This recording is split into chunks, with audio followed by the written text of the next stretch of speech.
Shwmae noswaith a chroeso i'r sesiwn Carlam Cymru yma. I ni yn fyw a i ni yn mynd i fod yn siarad heno am gynnwys tri sesiwn wedi recordio sydd wedi mynd lan yn ddiweddar ar sianel YouTube e-sgol a sydd hefyd ar gael drwy'r wefan.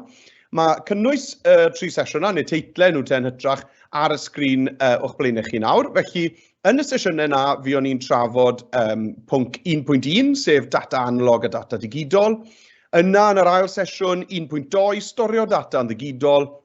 Ac yn y sesiwn mwyaf diweddar, sesiwn 3, fi o'n i'n trafod 3.1, sef dulliau cyfathrebu. Nawr, i ni yn mynd i edrych ar reina yn fras heno, edrych ar uchafbwyntiau pob un o'r pynciau yna, ond chi'n bod, os i chi moyn gwybod mwy a i chi moyn adolygu rhain yn ddyfnach, yna fydden ni'n argymell yn gryf bod chi'n mynd nôl a gwylio y sesiynau yna yn llawn, ble i ni'n edrych yn fanwl felly ar gwestiynau sy'n codi o'r pynciau theori. Iawn te, mae lan ni te i'r pwnc cynta, 1.1, sef data analog a data digidol. Nawr, os oes unrhyw gwestiwn yn dod i'ch pen chi i wneud unrhyw un o'r pynciau yma ar unrhyw bwynt yn ystod y nos, yna mae croeso i chi i adael neges yn y chat, a bydd ni yn cadw golwg ar hwnna, a fyddwn ni'n gwirio nawr ac yn y man os oes yna gwestiwn wedi dod mewn. Felly, croeso i chi i adael unrhyw gwestiynau neu wneud unrhyw sylwadau. Hefyd, os oes ydych chi unrhyw gwestiynau i wneud ar gwaith cwrs 1.2 a 1.3, fydden ni'n croesawu unrhyw gwestiynau i wneud â hynny hefyd. Felly, unrhyw beth o gwbl i wneud â Technoleg Ddigidol TGAU, yna, pidwch bod yn swyl, dodwch eich gwestiynau mewn yn y chat.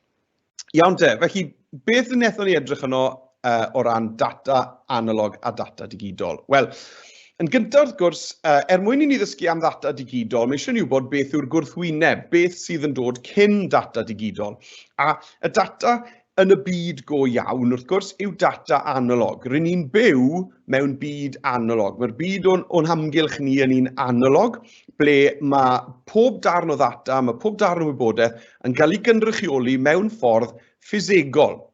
Nawr, dyw na ddim wastad yn meddwl bod chi'n gallu cyffwrdd â fe, neu hyd yn oed i weld e, ond mae data analog yn bodoli yn ffisegol yn y byd go iawn.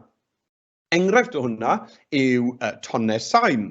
Mae yng nghorn gwddw i yn gwneud rhyw sŵn reit nawr, a mae'n cynhyrchu tonnau sain sy'n teithio yn anweledig, dyn ni ddim yn gallu gweld nhw, neu cyffwrdd nhw, ond mae'r tonnau sain yna yn hedfan, yn gros o'r stafell mewn i'r meicroffon, a dyna fel i chi'n gallu clywed fi heno. Nawr, mae'r data yna yn analog. Mae hwnna'n golygu bod e'n amrywio yn barhaus. Os byddwn ni yn canolbwyntio ar un darn bychan bach o eiliad o'n lais i yn siarad, byddwn ni'n gallu edrych mewn manylder a mwy o fanylder a mwy o fanylder, a gyda data analog byddwn ni'n gallu gweld mwy a mwy, neu clywed mwy a mwy o fanylion a mwy o naws a manylion bach o'r saina wrth edrych yn fwy manwl arnyn nhw. Beth yw enghreifftiau te o ddata analog? Wel, mae'n lleisiau ni yn ddata analog. Mae unrhyw sain sy'n dod o offerynnau cerddorol acwstig yn ddata analog. I fi'n hoffi y rhychau a record vinyl. Nawr, os ydych chi chwaraewr LPs, chwaraewr recordiau vinyl adre, neu felly bod chi wedi gweld un yn hi, ffrind neu aelod o'r teulu, chi wedi gweld y recordiau yna, cylchoedd mawr, disgenni mawr, plastig di, a chi teimlo y rhychau arno nhw. A na beth yw'r rhychau yna, y grooves, yw y don sain i hunan wedi cael ei grafu mewn i'r plastig, wedi cael ei grafu mas o'r plastig. Yna wrth roi fe ar y chwaraewr recordiau, mae'r nodwydd bach yna'n dilyn y tonnau sain ac yn ail-greu y sŵn yna. Ac wrth wneud hynny, mae e'n cadw pob naws, pob manylun bach o'r sain greiddiol. Does dim byd o gwbl yn mynd ar goll wrth recordio sain a record vinyl. Enghraifft arall mae Cybac yn licio defnyddio yn unodiadau nhw yw'r cysgod ar ddeial hael. Nawr, sa'n gwybod beth i chi, ond i fi'n athro technoleg ddigidol yn ysgol maes y Gwendraeth, yng Nghwm Gwendraeth, a dwi'n nosbarthiadau i ddim yn gyfarwydd â deial hael o gwbl, sundial yn Saesneg. A na beth yw deial hael yw rhyw fath o ornament i chi'n rhoi mas yn y cefn, yn yr ardd, A I chi'n gorfod I osod yn ofalus iawn, mewn lleoliad gofalus iawn, oherwydd pan mae'r haul yn tywynnu ar y ddeial haul, mae'n rhoi cysgod arno I gloc sydd ar llawr. A mae'r cysgod yna yn dangos I chi faint yn union o'r gloch yw I. Felly mae hwnna yn ddata analog. A pan chi'n meddwl amdano fe, mae hwnna'n newid yn barhaus, yn dweud? Mae'n newid yn barhaol. Bod e'n edrych fel bod y bus, y cloc, y cysgod na, yn llonydd yn pwyntio at un o rifau, petai ni'n edrych yn ddigon manwl o dan chwyddwydyr pwerus iawn, fydden ni'n gallu gweld, oherwydd bod haul, oherwydd bod ni yn symud o amgylch yr haul yn barhaus, yn araf bach o'n safbwynt ni, bydde y bus cloc na yn y cysgod y deial haul yn symud yn raddol bach. Bydde fe byth yn aros yn unfan yn llonydd. Felly dyna ddata analog. Nawr, pan ni'n defnyddio cyfrifiaduron, di ni ddim yn gallu storio'r holl bethau na I fi newydd fod yn siarad amdano mewn cyfrifiadur. Di ni ddim yn gallu siarad mewn I pot jam a rhoi clawr ar y top a mwyn storio'r tonnau sain neu rhoi nhw I fewn yn y cyfrifiadur. Dyw na ddim yn bosib. Dyw cyfrifiaduron ddim yn gallu delio, ddim yn gallu trin data analog go iawn. Os da ni lun a darlun arbennig wedi beintio ar canfas gyda ffaint, dwi ddim yn gallu rhoi stwff o hwnna mewn i'r cyfrifiadur. Felly, mwyn I unrhyw beth gael I storio ar gyfrifiadur, mae'n gorfod bod yn ddata, gair pwysig, digidol. Nawr, pan ni'n meddwl am y gair digidol, mae'n dod o digid, a digid yw gair arall am rhif. Iawn? A mewn gwirionedd, os ni moyn storio unrhyw beth o gwbl yn ddigidol, I ni'n gorfod ar rhyw bwynt drosi'r wybodaeth na mewn i'r rhifau. Mae rhaid I unrhyw beth ni moyn storio ar gyfrifiaduron, neu trin gyda chyfrifiaduron, mae'n gorfod cael ei drosi I fod yn rhifau. A fyddwn ni'n edrych mwy ar hwnna nes ymlaen. Nawr, mae rhifau na wedyn, gan ddefnyddio system deuaidd, binary, yn cael ei storio fel naill ai rhif 1 neu 0 ar y didau storio data ar ein cyfrifiadur ni. A to, byddwn ni'n edrych ar hwnna'n fanylach yn 1.2. Felly, chymod, mae dyfeisiau digidol dyn ni'n y lluniau fyna. Cyfrifiadur llechen, tablet, camera digidol, oriawr digidol, watch digidol. A enghreifftiau fan hyn yw bod ni'n storio sain yn ddigidol. Ni'n gofod trosi y tonnau sain yma I fod yn rhifau 1 a 0 mwyn bod ni'n gallu defnyddio nhw a'i storio nhw ar gyfrifiadur. Mwyn gwneud hynny, ni'n gorfod defnyddio proses o'r enw samplu. A byddwn ni'n dysgu mwy amdano hwnna mewn sleid yn y man.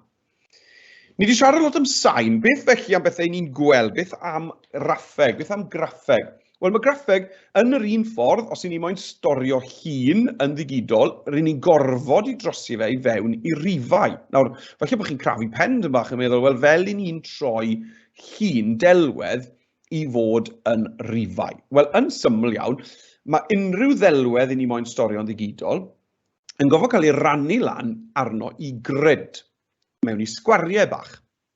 A ni'n galw bob un sgwar bach yn pixel, a fi'n siŵr I chi wedi clywed y term pixel a megapixel I ddisgrifio cydraniad, I ddisgrifio safon eich camera digidol chi, falle ar eich ffôn chi er enghraifft.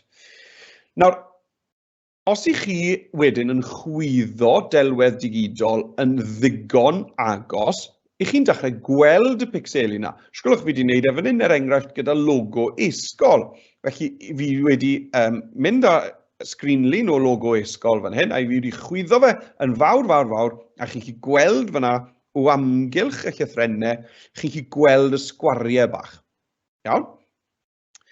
Nawr, wrth wneud hynny, wrth rannu delwedd I fewn I grid, beth ni'n gallu wneud yw allwn ni roi cyfeiriannau wedyn I bob pixel, fel fyddech chi'n wneud gyda map cyfeiriannau ar fap.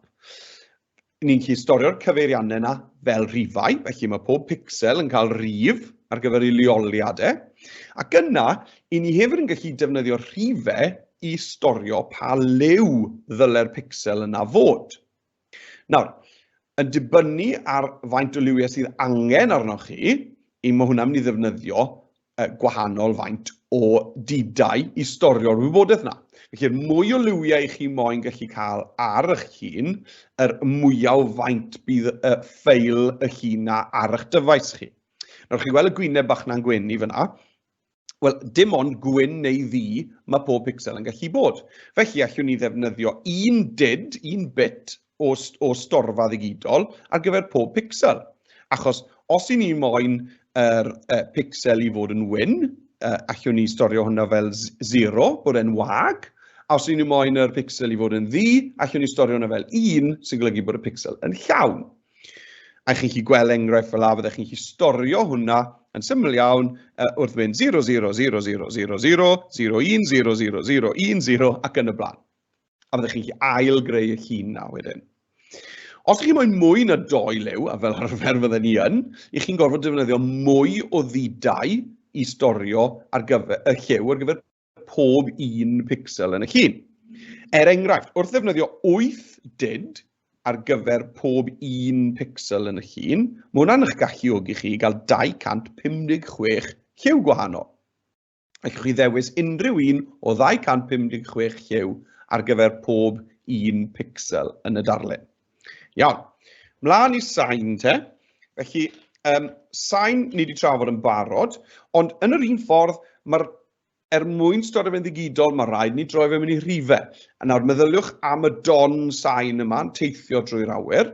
Mae microffon yn gallu mesur y don sain na, ond mwyn storio fe'n ddigidol, beth ni'n gorfod wneud yw i samplu fe. A samplu yn syml iawn yw roi'r don sain arno i ryw fath o grid. Mae'n debyg iawn i siart neu graff, yn dyw e. Chi'n edrych ar yr enghraifft ar dop y sleid fyna, y tonnau sain coch. A chi'n gweld bod llinellau D wedi cael i siartio tu ôl y don sain coch yn trial dilyn yr cromlyn, y curf, mor agos a phosib. Nawr, os ych chi yn moyn cadw maint y ffail sain yn fach, bydd eisiau i chi gael cyfradd samplu eitha bach, sy'n meddwl bod y blociau mesur yna mynd i fod yn fawr fel yr un ar ochr chwith. A hefyd, falle bod chi'n mynd i fesur lefel yr sain yn llai aml, falle bod chi'n mynd i fesur dim ond 10 gwaith yr eiliad, enghraifft. Os ych chi'n moyn i'r safon y sain i'ch chi'n storio'n ddigidol i fod yn well, yn uwch, mae 2 beth ni'n gallu gwneud. Ni'n gallu cynyddu'r cyfradd samplu, sy'n meddwl bod y blociau ni'n defnyddio i fesur taldra'r don sain yn llai, sy'n meddwl bod ni'n gallu dilyn y cromlyn yn agosach. A hefyd, ni'n gallu mesur yn fwy aml, sef yr amlder neu'r gyfradd samplu. A beth ni'n trial wneud wrth gwrs yw ail-greu y cromlyn wreiddiol na o'r don sain. Ond fel allwch chi weld, does dim ots mewn gwirionedd pa mor uchel yw'ch cyfradd samplu, na pha mor aml yw'ch amlder samplu chi, yn y pen draw, i chi yn mynd i fod yn torri y corneli yna. Iawn? Os byddwn ni'n edrych yn fanwl ar yr siart na ar yr ochr dde ar dop y sleid, mae'n edrych fel bod e'n dilyn yr don sain coch yn weddol agos. Ond wrth edrych yn agosach ato fe, byddwn ni'n gweld yr grisiau siarp yna fel sydd ar un yr ochr chwith. Felly wrth samplu, ni yn colli rhywfaint o wybodaeth. Wel, fel mwyn i gyd yn gweithio de? Wel, mae'n gweithio trwy broses o'r enw trawsnewid. Ac mwyn trawsnewid sain, mae angen i ni i gael 2 wahanol gylched electronig. Cylched electronig, electronic circuit yn Saesneg, yw rhyw fath o chip bach, chip sglodyn cyfrifiadurol. Mae eisiau 2 ohonyn nhw arno ni. Achos i ni wrth gwrs yn byw yn y byd real, a mae'r byd real yn fyd analog. Nawr, mae'n lais i ar hyn o bryd yn cael ei gynhyrchu yn analog. Nawr, dewch ni gael sôn am sut mae trawsnewid yn digwydd reit nawr wrth bod fi'n gwneud y cyflwyniad hyn. Mae microffon 'da fi fan hyn. Yn ran ucha'r microffon, mae 'da ni gydrannau microffon traddodiadol, sydd ddim yn ddigidol. Iawn? Mae'r microffon falle yn eich neuadd ysgol chi. Dwi e ddim yn ddigidol o gwbl, dwi e ddim yn cyffwrdd â unrhyw ddyfais cyfrifiadurol. Mae e'n defnyddio microffon traddodiadol gyda gwifren. Mae cerrynt magnetig yn teithio lawr y wifren ac yn dod mas trwy'r uchelseunydd. Na fe, mae'n hollol analog y microffon cyffredin na sydd â chi yn yr ysgol. Ond mae hwn yn wahanol, achos mae y cebl yma sy'n dod mas o waelod y microffon dy fi yn un USB sydd yn cebl digidol. Felly, uns a zeros sydd yn teithio lawr y cebl yma. Mae hwnna'n golygu te, yn waelod y microffon fan hyn, mae rhywbeth yn gofod digwydd. A dyna beth sy'n digwydd yw, mae y cylched electronig mewn yna o'r enw trawsnewidydd analog digidol. Trawsnewidydd AD. A mae'n mynd â y don sain analog, mae'r microffon yn ei fesur, a tra bo fi'n siarad mewn amser real, mae'r cylched electronig, y trawsnewidydd AD yn waelod y microffon hyn, yn mesur e. Mae'n mesur taldra yr donfedd sain, a mae'n neud e 48,000 o weithiau yr eiliad. Iawn, 48,000 o weithiau yr eiliad, mae'n mesur y don sain. Unwaith mae wedi mesur, wrth gwrs, mae'n ymddangos fel rhyw fath o graff, a wrth droi unrhyw beth mewn i graff neu siart, i ni'n gallu cofnodi hwnna wedyn fel rhifau yn y gynnu. I ni'n gallu cofnodi yr amlder, rhifo, pob 48 milfed o eiliad, ac yna nodi beth yw uchder y donfedd sain sydd angen ar gyfer hwnna. Iawn, felly mae wedi trosglwyddo sain fy llais i, mae wedi trawsnewid e fod yn ddigidol, a nawr mae gwybodaeth ddigidol na'n teithio lawr y wifren USB yma i fewn i'r cyfrifiadur. A unwaith mae mewn yn y cyfrifiadur, mae wrth gwrs yn ddigidol, felly uns a zeros yw hwnna. Ond i chi ddim yn gallu clywed uns a zeros, iawn? Ni'n byw yn y byd analog go iawn, felly mae rhaid i ni glywed unrhyw beth yn analog. Hyd yn oed os mae yn ddigidol i ddechrau gyda fe, ni'n gorfod clywed e'n analog. Felly, mae'n gorfod trawsnewid yn ôl o fod yn ddigidol i fod yn analog. Felly, ar eich dyfais chi reit nawr os ych chi'n clywed fi, mae yna gylched electronig bach, computer chip bach, sydd yn yr ail fath o drawsnewidydd, sydd ar waelod y sleif yna, trawsnewidydd digidol i analog, sy'n darllen yr holl uns a zeros yna, ac yn defnyddio reina i ail greu y don sain reiddiol mwyn chwarae hwnna mas trwy'ch seinydd chi, neu trwy'ch clustfonau chi, neu fel bynnag i chi'n clywed hwnna nawr. Nawr te, dyma'r sleid ola le ni'n gweld yn gyflym iawn am fanteision ac anfanteision data analog a digidol. Does dim un o'r rhain yn well na'i gilydd. Mae yna resymau pam fydde rhywun yn moyn gryndo ar gerddoriaeth analog, ond hefyd mae yna resymau pam fydde rhywun yn moyn bod cerddoriaeth yn cael ei storio'n ddigidol. Mae pobl sydd yn hoffi gryndo ar LPs yn dweud bod safon gryndo ar record llawer gwell na cherddoriaeth digidol. A mae'n wir i ddweud bod mwy o fanylder a mwy o wybodaeth seinyddol ar LP na sydd ar MP3. Ond byddai'r pobl sydd yn hoffi gryndo ar gerddoriaeth yn ddigidol yn dadle, wel, fi'n gallu storio miloedd ar filoedd o ganeuon ar yr un faint o blastig, a ti'n gallu storio 20 can ar un LP. Felly, fel chi'n gweld, mae yna ddadleuon o blaid ac yn erbyn data analog a digidol. A mewn gwirionedd, i ni'n byw mewn byd le mae rhaid i ni i ddefnyddio cryfderau'r ddau, oherwydd mae'r byd yn un analog, ond yn fwy, mae'n bywyd ni yn cael ei fyw trwy ddyfeisiau digidol.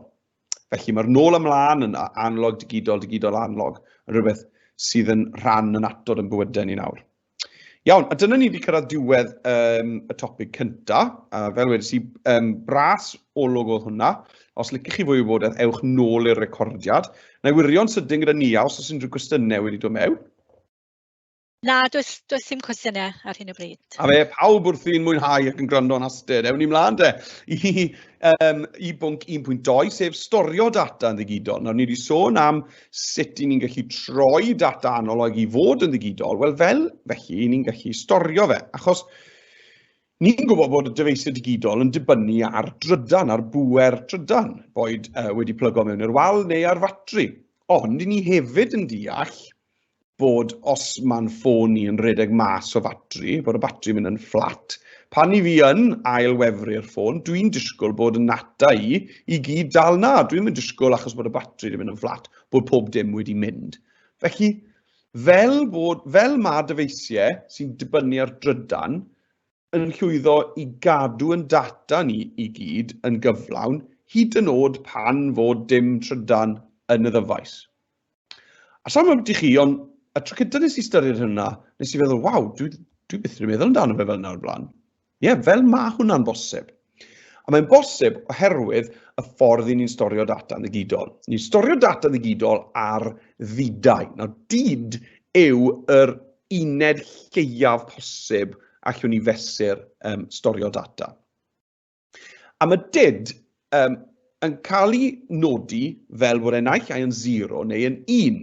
A i fi'n cofio am spel pan o'n i'n dysgu am hwn gyntaf, o'n i'n drysu, o'n i'n meddwl, fel pam bod e ddim ond yn gallu bod yn 0 neu'n 1, pam bod e ddim yn gallu bod yn 2 neu 3 neu yn A neu B neu coch neu glas neu unrhyw beth i fi moyn ddim fod. Pam mai dim ond 1 neu 0 mae'n gallu bod. A nath neb sfonio fe i fi, oedd rhaid i fi weithio'n mas dros yn unan, ond y reswm am hwnna yw bod e ddim mewn gwirionedd yn 1 neu'n 0. Mae dyd digidol fwy fel switch golau traddodiadol arferol fel sydd â chi yn y tŷ gytre. A mae switch golau ddim ond yn gallu bod ymlaen neu ffwrdd. Does dim man canol i gael, does dim trydydd opsiwn i gael. Mae switch traddodiadol naill ai ymlaen neu ffwrdd. Iawn? A dyna mewn gwirionedd yw dydau. Maen nhw fel switches bach sy'n naill ai ymlaen neu ffwrdd.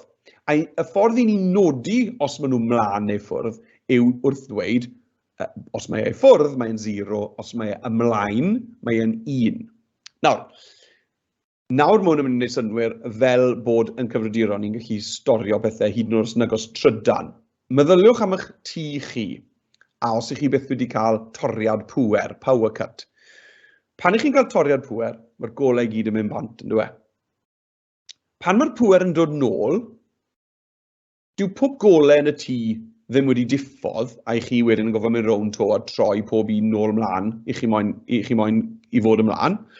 Pan mae'r pŵer yn dod nôl yn eich tŷ chi ar ôl toriad pŵer, ar ôl chi gael power cut, pan mae'r trydan dod nôl arno, mae pob golau oedd arno cyn y toriad pŵer yn dod nôl arno, a mae pob yn oedd i ffwrdd yn parhau i fod i ffwrdd.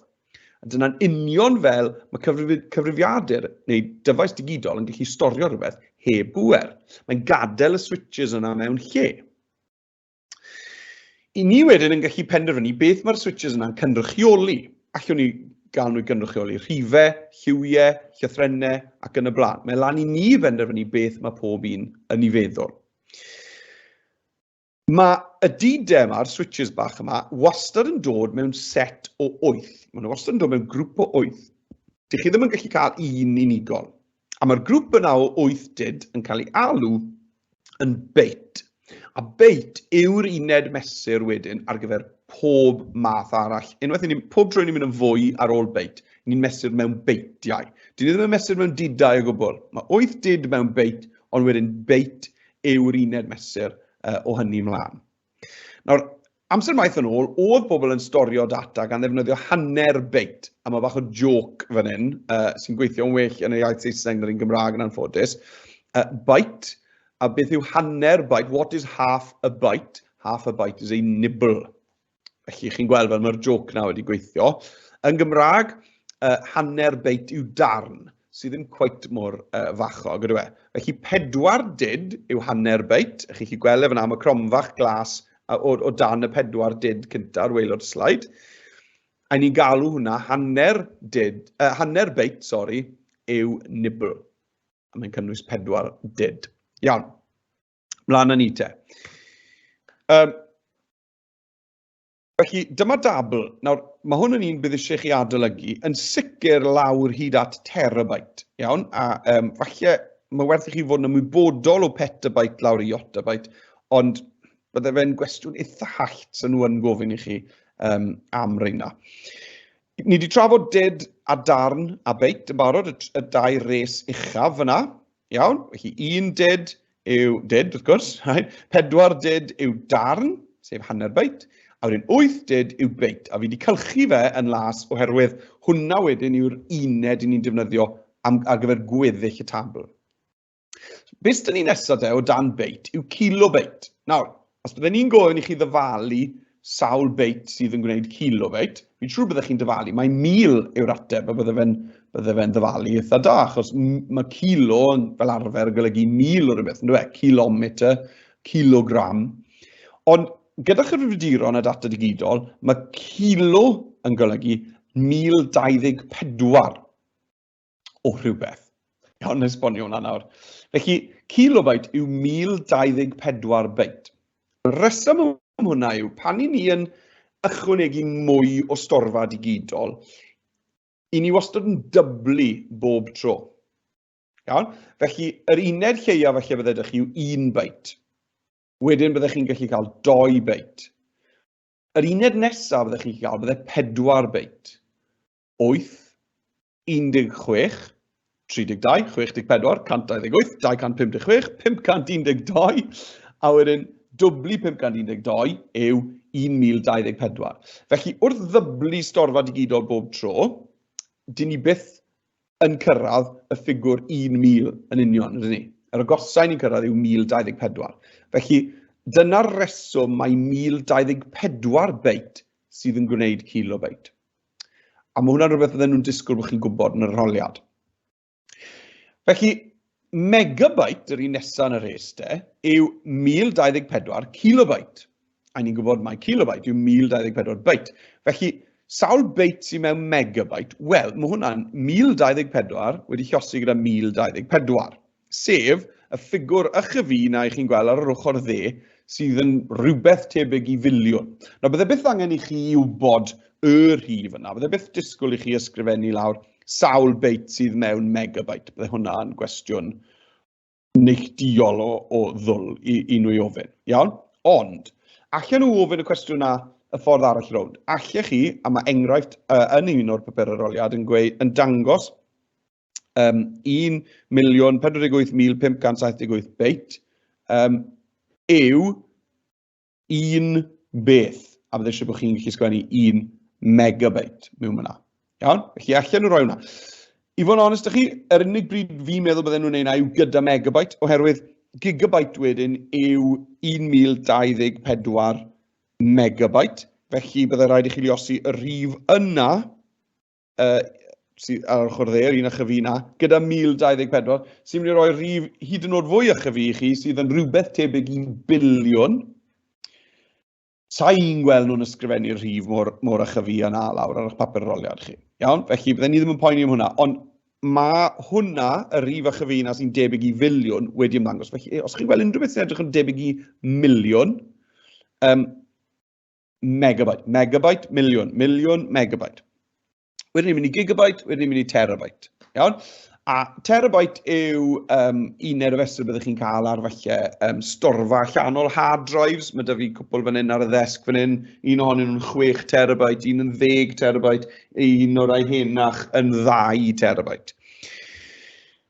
Tu hwnt i hwnna wedyn, petabyte, exabyte, zettabyte, yottabyte, wel mae'n llosi gyda 1024 bob tro, ond fel chi'n gallu gweld ar y swigen o'r ochr chwith, mae'r meintiau yna yn hynod o fawr.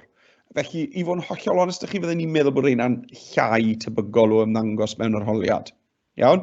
Fydden ni'n disgwyl unrhyw beth lawr i terabyte i ddod lan mewn arholiad, bod chi'n gallu llenwi, dychmygwch y tabl yna gyda darnau ar goll, a bod chi'n gofio llenwi nhw mewn. Bydde hwnna yn ddigon resymol, ond fydden ni ddim yn disgwyl bod petabyte lawr yn cael ei cynnwys fyna. Falle hyd yn oed bydde terabyte ddim, mae terabyte yn uned i ni yn defnyddio o ddydd i ddydd. Iawn, cywasgu. Nawr te. Pan mae dan ni ffeil ddigidol, un o'r bethau ni moyn wneud yw storio hwnna mewn ffordd mwyaf effeithlon a phosib. I ni moyn storio y gwybodaeth yna gan ddefnyddio llai o'r cof sydd da ni, achos mae cof yn costi arian. Mwyn gwneud hynny, ni'n gallu cywasgu ffeiliau. A mae 2 opsiwn dyn ni pan ni'n cywasgu ffeiliau. Allwn ni gywasgu yn ddigolled neu allwn ni gywasgu yn golledus. Nawr, mae cywasgu digolled, fel felly i chi'n dyfalu, yn golygu gwneud y ffeil yn llai heb golli unrhyw beth o'r wybodaeth. Le mae cywasgu colledus yn golygu wneud y ffeil yn llai wrth gael gwared ar rannau o'r data, wrth ddewis rannau o'r data i daflu yn y bin, mwyn bod ni'n defnyddio llai o storfa. Enghraifft fan hyn syml iawn o gwasgu di-golled. Mae da ni un o gnafon gêm Pac-Man fyna, un o'r ysbrydion cas, i chi'n gweld ar y sgrin. A i chi'n gallu gweld fyna bod wedi cael ei rannu lan yn bicseli. Nawr, mwyn storio'r llun na, mae yna 4 lliw gwahanol. Mae'r sgwariau di mewn gwirionedd yn rhai tryloiw. Maen nhw'n cael eu cynrychioli'n ddi ar yr enghraifft yma fan hyn. Felly, mae pob pixel yn yr ddelwedd na, naill ai yn dryloiw, yn goch, yn las neu yn wyn. Felly, y ffail fawr reiddiol fyddai i fynd trwy pob pixel un ar y tro. Storio cyfeiriannau'r pixel, ac ar gyfer cyfeiriannau'r pixel, storio y lliw, cod ar gyfer y lliw. A fel chi'n gweld yn yr enghraifft fyna yng nghanol y sleid, fyddech chi yn storio y cod ar gyfer tryloiw llwyth o weithiau. Iawn? Bydde 256 res i gyd ar gyfer yr llun bach na. Nawr, ffordd o storio hwnna gan ddefnyddio llai o storfa digidol fydde i falle restru y lliw unwaith ac yna restru pob pixel sy'n defnyddio'r lliw yna. A chi'n gallu gweld wedyn, ni'n safio llwyth o le achos dyn ni ddim yn storio enw'r lliw bob tro. Ond, o beintio'r llun na nôl ar y sgrin, byddech chi'n cael union yr un ddelwedd o'r ddwy ffeil. Yr unig wahaniaeth yw, fel arfer, mae cyfrifiaduron yn cymryd fwy o amser i ddangos, trin a gweithio gyda ffeiliau cywasg, achos mae fe'n anoddach mewn ffordd, nag i beintio lliwiau ar hap dros y ddelwedd i gyd, gyda'r ffeil reiddiol, maen nhw'n mynd un ar y tro yn fwy rhesymegol. Beth felly yw cwasgu colledus? Wel, cwasgu colledus, fel ddwedais, yw dewis darnau o'r ffeil i ni'n fodlon taflu yn y sbwriel, achos ni'n meddwl bod e ddim yn mynd i ffeithio gormod ar y ffeil reiddiol. Enghraifft o hwn yw pan ych chi'n cwasgu ffail sain o ffeil wef, neu .wav, sydd fel arfer y ffeil digidol gyda'r safon gorau posib o sain. Os ych chi'n trosi .wav i fod yn MP3, i chi fel arfer yn mynd i dorri yn syth yr amlderau uchel ac isel. Yr amlderau uchel na i ni fel pobl dynol ddim yn gallu clywed, ond ni'n gwybod bod y sglymod yn gallu gryndo ar ei gilydd lan yn yr amlderau uchel na. Yr un modd wedyn yr amlderau isel na i ni'n gwybod bod morfilod yn defnyddio i ganu iddi gilydd. Mae reina'n mynd. Achos y resymeg fyna yw, wel, dyn ni ddim yn gallu clywed nhw, felly pam bod angen i nhw fod na, allwn ni arbed y lle na. Ond mae'r amlderau na yn rai, falle bod ni ddim yn gallu clywed nhw, ond ni'n gallu teimlo nhw. Fi'n siŵr bod chi wedi bod mewn cyngerdd gyda system sain fawr, a chi'n clywed y nodau dwfn y bas, ond chi hefyd yn teimlo fe, yn dergrynu yn eich corff chi. A gyda'r nodau uchel na, yr amlderau uchel na, bod ni ddim yn gallu clywed nhw, reina sy'n rhoi air, awyr iach i fewn i sain, ac yn neud i sain a cherddoriaeth i swno'n fwy glân, a rhoi rhyw fath o grisial i fewn i'r sain. O ran delweddau, os newn ni edrych ar y ddoi lun o'r broga cwl ma fan hyn, chi'n gallu gweld ar ochr dde y ddelwedd di-golled. Edrych ar y niwl na tu ôl pen y broga. Mae graddliw fyna o'r llwyd golau, yr holl ffordd i ddi ar yr ymyl, a mae'r graddiant yna ni'n esmwyth iawn. Cymarwch hwnna gyda'r un llun ar ochr chwith, ble mae wedi defnyddio cywasgu colledus, a be maen nhw'n gwneud fyna yw taflu rai lliwiau yn y bin, a newid llwyd i fod yr un peth a llwyd sydd yn agos iawn iddo fe, ond ddim yn gwybod yr un peth. Ond beth ych chi'n gael wedyn yw bandiau lliw pan ych chi â graddiant fel yna. Ac unwaith ych chi wedi twli'r wybodaeth yna yn sbwriel, gewch chi fyth o fe'n ôl.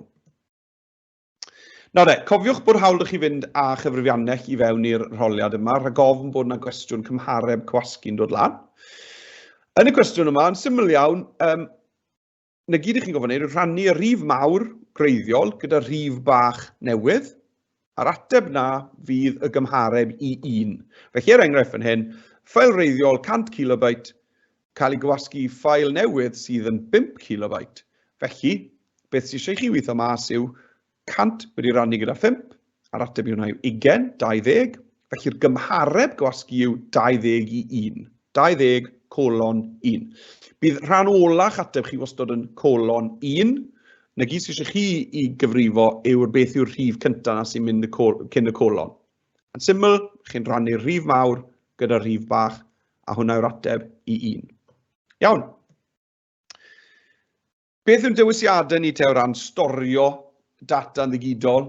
Wel, mae dyn ni gyriannau magnetic drives, sydd â disgen fetal yn troi o amgylch, debyg mewn ffordd I LP, a bod y fraich yna, chi'n gweld y fraich yna sy'n edrych bach yn ddychrynllid o finiog, mae'n defnyddio magnet I godi'r pins I fyny, droi'n 1, neu gwthio'n lawr I fod yn zeros.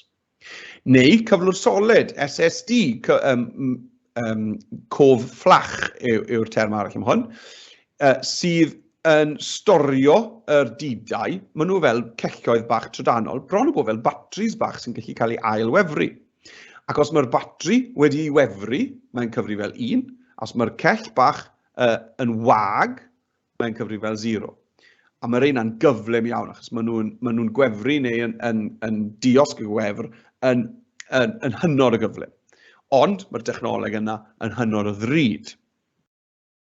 Wel, beth yn byti storio rhywbeth yn y cwmwl te? Wel, wrth storio rhywbeth yn y cwmwl, mewn gwirionedd, yn y gyd ni'n neud yw defnyddio cyflymdra yn cysylltiad gwe ni I ddanfon yn data ni I rywle arall yn y byd, ble mae'n cael ei storio ar, naill ai, gyriad magnetig, neu gyflwr solid. Felly, pan ni'n meddwl am arbed rhywbeth yn y cwmwl, mewn gwirionedd, mae'n arbed ar un o'r ddoi fath arferol yna o yriant allanol, rywle arall yn y byd. Optegol, i'r un olaf fan hyn yw disgiau fel CDs, DVDs neu Blu-rays, a gyda rhain disgenni plastig yw nhw, ble mae pob did o ddata yn 0, ond wedyn ni'n gallu defnyddio laser I losgi un ar y didau yna, a wedyn mae'r un laser yna'n gallu darllen y data yna nôl. Iawn de, dyna ddiwedd ein golwg ni dros 1.2. Na neidio nôl ato ni yn hynod gyflym I weld os oes yna gwestiwn wedi dod mewn nawr. Na, does dim cwestiynau Meredydd, felly mae'n amlwg bod pawb yn deall popeth. O, pawb o fisi yn sgwennu nodiadau ac yn nodio ac yn cytuno fi'n credu. Right, iawn te, bychwn ni'n sydyn iawn nawr te ar 3.1, sef dulliau cyfathrebu digidol. Mae lot fwy o synnwyr cyffredin yn yr topic yma. Nawr te, mae eisiau bod chi'n gallu sôn am e-bost, na mae hwn rhywbeth I ni gyd yn gyfarwydd gyda fe. Os ydych chi'n gofio sôn am fanteision e-bost, cofiwch bod chi'n cymharu fe gyda'r gwrthwyneb, y dewis amgen, sef danfon rhywbeth yn y post traddodiadol. Wel, unwaith I ni'n meddwl am na, mae'r manteision yn hynod o amlwg, nag nhw. I ni'n gallu defnyddio e-bost I ddanfon neges I unrhyw le yn y byd, mor belled bod dan nhw gysylltiad gwe a chyfeiriad e-bost. Mae e-bost yn anfon yn hynod o gyflym, yn gyflym iawn, dim cweit ar unwaith, ond mewn eiliadau. Ni chi anfon e-bost 24 awr y dydd, 365 diwrnod o'r flwyddyn, a hefyd mae e-bost yn, wel, dim jyst yn gymharol rad, maen nhw'n rad iawn, maen nhw'n aruthrol o rad i'w danfon. Peidiwch o dweud bod nhw ddim yn costi unrhyw beth, achos mae rhywun rywle yn talu am eich cysylltiad gwe chi pan ych chi'n danfon e-bost, ac wrth gwrs mae cost dyfais, cost trydan ac yn y blaen hefyd, ond maen nhw'n hynod o rad. Gwefannau ac apiau rwydweithiau cymdeithasol, wel, gobeithio gewch chi gwestiwn ar y cyfryngau cymdeithasol yn dyfe, achos chi'n bod na'ch byd chi, felly dylech chi fod yn gallu sôn am pa fath o weithgareddau mae pobl yn gwneud ar y cyfryngau cymdeithasol. Y prif bethau fydden ni'n dweud fyna yw bod pobl yn defnyddio'r cyfryngau cymdeithasol mwyn adeiladu rwydweithiau cymdeithasol. Maen nhw yn gallu dilyn I diddordebau nhw, neu gysylltiad gyda pobl sy'n gwneud yr un gweithgareddau nhw, sydd ar un cefndiroedd nhw, neu sydd â gysylltiadau bywyd, fel teulu wrth gwrs, a ffrindiau yn y byd go iawn. Blogiau. Nawr, blog yw rhyw fath o ddyddiadur ar-lein sydd fel arfer mynd ar wefan personol rhywun. Os byddech chi moyn creu blog, byddech chi falle yn creu gwefan i'ch hunan, ac wedyn ar y wefan yna byddech chi'n cadw rhyw fath o ddyddiadur ar-lein. Ac yna wedyn byddech chi'n postio fyna'n weddol reoledd, byddech chi'n postio testyn, byddech chi'n teipio lot, ond byddech chi hefyd yn gallu postio lluniau, a hefyd mae lot o blogiau nawr yn defnyddio fideo sydd wedi bathu'r term vlogio, vlogging, fi'n siŵr chi'n gyfarwydd gyda vloggers. A wedyn, y pwrpas i hwnna wrth osod hwnna ar dudalen ar wefan personol eich hunan yw bod chi'n gallu cael eich ymwelwyr chi wedyn i'r blog yn gallu mewn gofnodi, gadael sylwadau, a bod chi bron yn bod yn creu rhyw fath o gymuned, rhyw fath o rwydwaith cymdeithasol bach eich hunan ar wefan personol eich hun.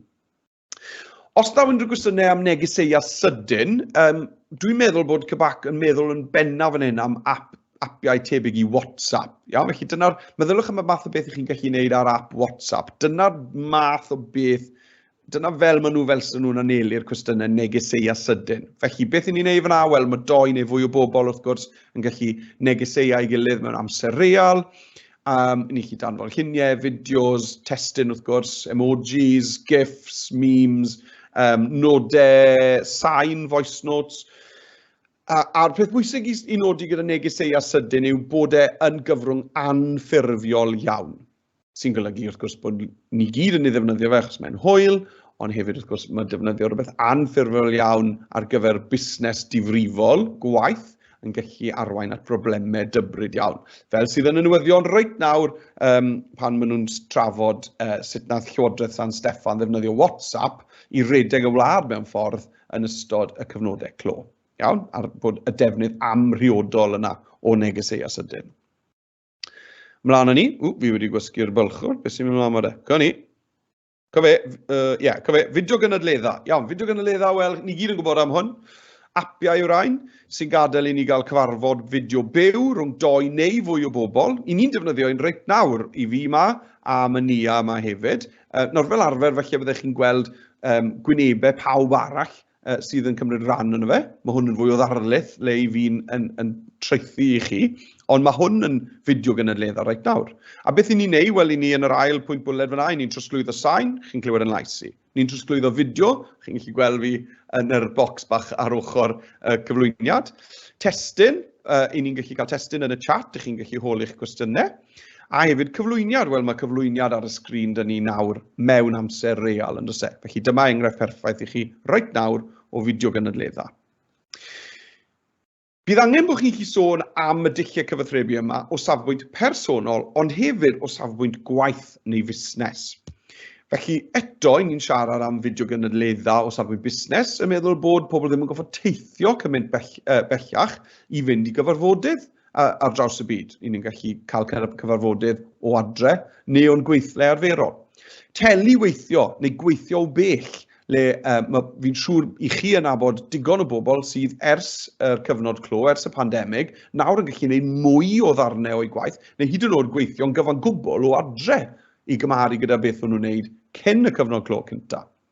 Y reswm am hynny wrth gwrs yw bod cyflymdra'r we yn galluogi ni wneud fwy o bethau mewn amser real o adre dros yr ryngrwyd. E-bost, wel e-bost yw'r brenin y myd busnes a gwaith yn dal. Dyma'r modd digidol mwyaf ffurfiol o gyfathrebu. Dyma'r agosau ni'n gallu dod at lythyr ffurfiol yn y post yn y byd digidol yw e-bost. Ac yn ola wedyn, apiau fel Slack sydd yn trial ail-greu negeseuau sydyn i chi'n gallu cael ar rhywbeth fel WhatsApp, ond i gadw fe mewn meddylfryd busnes. Iawn?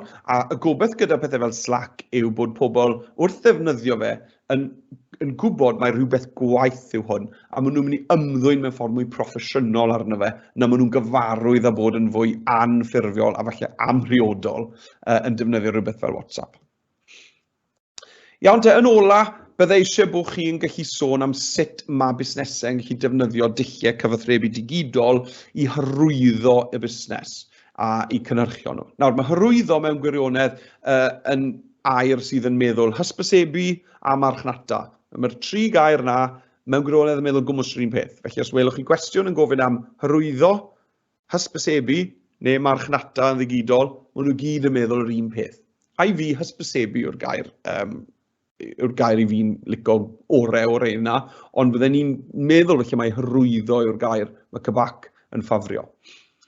2 ffordd te sy'n eisiau chi fod yn gallu trafod o hyrwyddo yn ddigidol. Yr cyntaf yw trwy e-bost, a'r ail drwy'r cyfryngau cymdeithasol. I ddechrau ni gael sôn am rhain hynod o gyflym. Nawr, meddyliwch am siop ar-lein i chi wedi prynu wrthyn nhw. Iawn, fi wedi prynu crys tŷ o siop ar-lein. Dewch ni gael trafod nawr y mathau o e-bost hyrwyddo, mathau o negeseuon e-bost hyrwyddo, fydda i'n derbyn wrth y siop ar-lein yna ar ôl i fi brynu'r crys tŷ cyntaf yna. Ga i yn gyntaf felly e-bost yn gwirio bod fi'n hapus gyda y crys tŷ fi wedi prynu. Felly'n gofyn i fi i adolygiad neu roi marc mas o 5 am safon y wasanaeth a'r cynnyrch. Na un. Yr ail un wedyn, ni gyd wedi cael rhain. Felly wythnos bach yn ddiweddarach, gewch chi e-bost yn gweud, hei, yn gobeithio bod ti'n hoffi dy grys tŷ, nawr oedd y pobl arall nath brynu'r crys tŷ na, wnaethon nhw brynu wedyn y siwmper ma, y bini hat ma, a'r hwdi hyn. Beth am ddod i gael golwg. Felly, e-bost yn cynnig pethau tebyg, neu pethau sy'n gysylltiedig.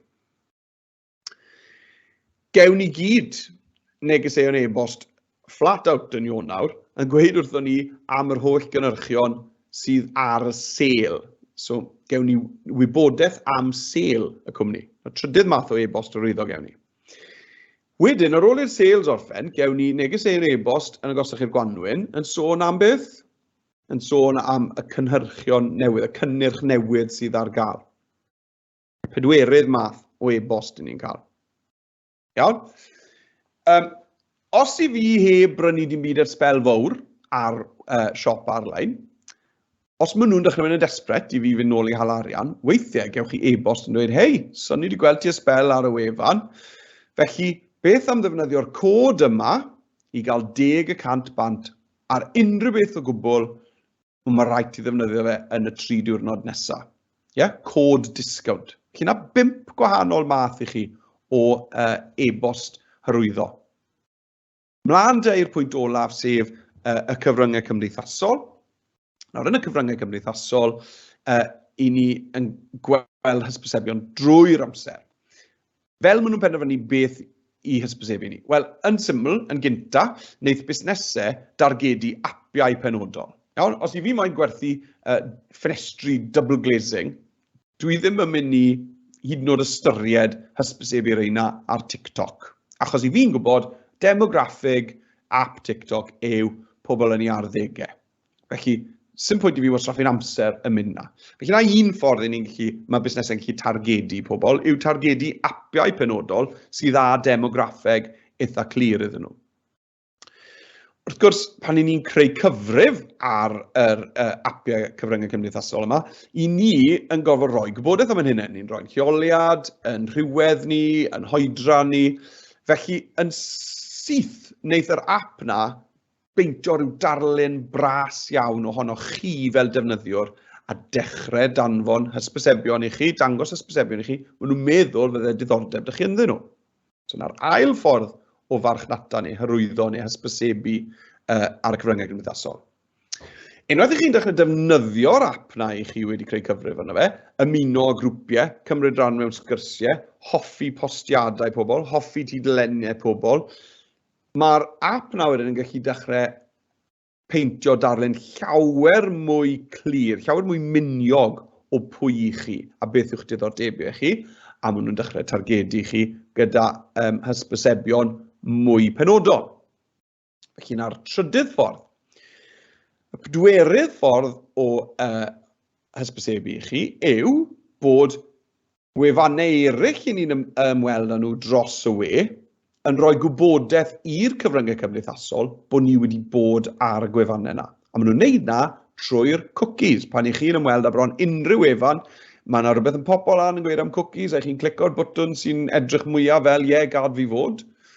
Beth i chi'n neud fyna yw chi'n caniatáu i'r wefan yna, gwedwch rhyw siop ar-lein, i ddweud wrth eich apiau cyfryngau cymdeithasol chi, hei, mae'r person hyn wedi bod ar y wefan i.